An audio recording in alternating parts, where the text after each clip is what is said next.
ஜனம் ஒரு நகரில் 7 வயதுடைய ஏழை பாலகன் ஓயாது எண்ணினான் மனதில் நோன்பை ஏணிதம் பெரும் ஆனந்தம் கொண்டான் ரமலான் மாதம் வந்ததும் தன் தாயை கட்டி தழுவி கொண்டு கெஞ்சினான் ஜனம் மறவாது ஷஹர் நேரம் அதில் எழுப்ப வேண்டுமாய் மன்றாடினான நோன்பு நோர்க்க வேண்டும் என்றவன்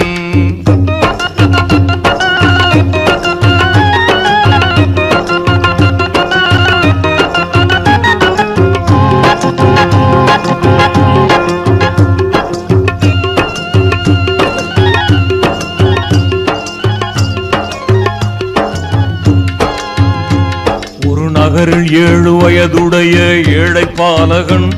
ஓயாது எண்ணினான் மனதில் நோன்பை ஏணிதம்